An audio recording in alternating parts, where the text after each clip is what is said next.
হয়, এইটো খুব দুৰ্ভাগ্যজনক ঘটনা। ইয়াত ক'বলগীয়া বহুত আছে। এজন পাব্লিক প্ৰতিনিধি আৰু চবতকৈ এজন দায়িত্বশীল EM আৰু এজন BTCৰ এজন প্ৰভাৱশালী EM, স্বাস্থ্য বিভাগৰ EM, ইমান দায়িত্বত থকাৰ পিছত এজন এই আমাৰ ফকীৰা গ্ৰামৰ অশোক শ্যাম নামৰ ল'ৰাটোৰ লগত সিদিনা যিটো মাৰপিটৰ ঘটনা, তাক এছাল্ট কৰাৰ যিটো ঘটনা, সেইটো খুবেই দুৰ্ভাগ্যজনক, নিন্দনীয়। আমি ইয়াক মই এজন ফকীৰাগ্ৰাম অঞ্চলবাসী হিচাপে তীব্ৰ ভাষাৰে ইয়াৰ গৰিহণা দিছোঁ আৰু উচিত তদন্ত হ'ব লাগে। অনতিপলমে ইয়াৰ উচিত তদন্ত কৰি ইয়াৰ শাস্তি দিয়াৰ ব্যৱস্থা কৰিব লাগে। কাৰণ এজন পাব্লিক প্ৰতিনিধিয়ে যদি আমাৰ সাধাৰণ ৰাইজক এনেকৈ যদি মাৰধৰ কৰে, এনেকৈ যদি হাৰাশাস্তি কৰে, আমি কাৰ ওচৰত গৈ ন্যায় পাম? আজি মই জনামতে ইতিমধ্যে আমাৰ FIR হৈছে।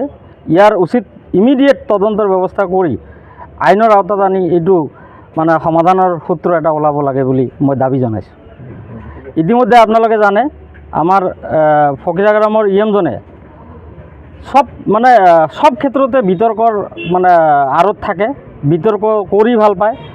এজন দায়িত্বশীল EM হিচাপে মাৰপিটৰ ঘটনা জড়িত থকাটো খুবেই জঘন্য আৰু নিন্দনীয়।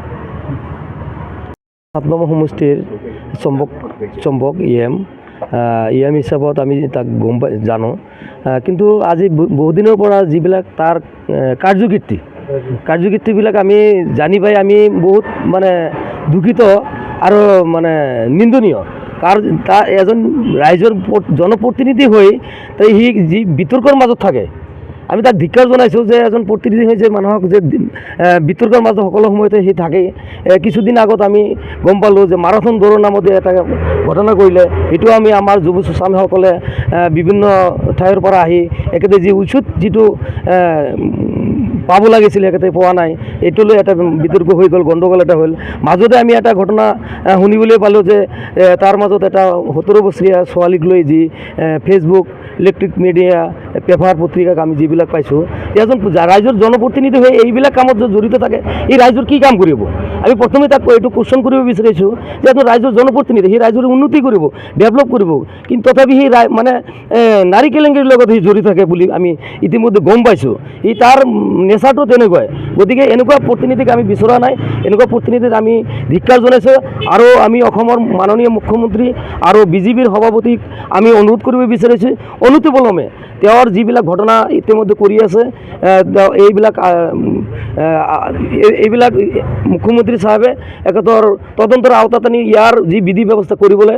আৰু যোৱাকালি আমি এটা ঘটনা পাইছোঁ যে আমাৰ অৰূপক যে একেতৰ চিকিউৰিটি আৰু সি নিজে বোলে তাক টৰ্চাৰিং কৰিছে। এইটোও আমি ধিক্কাৰ জনাইছোঁ। যেনেকুৱা জনপ্ৰতিনিধিক যে ৰাইজৰ কি সেৱা কৰিব ইতিমধ্যে আমি গম পাইছোঁ, আৰু আমি আহ্বান জনাইছোঁ যে আগন্তুক দিনত এনেকুৱা কাম যদি কৰে তেতিয়াহ'লে আমি ইয়াতকৈ আৰু আন্দোলন কৰাৰ কাৰণে আমি প্ৰস্তুত থাকিম।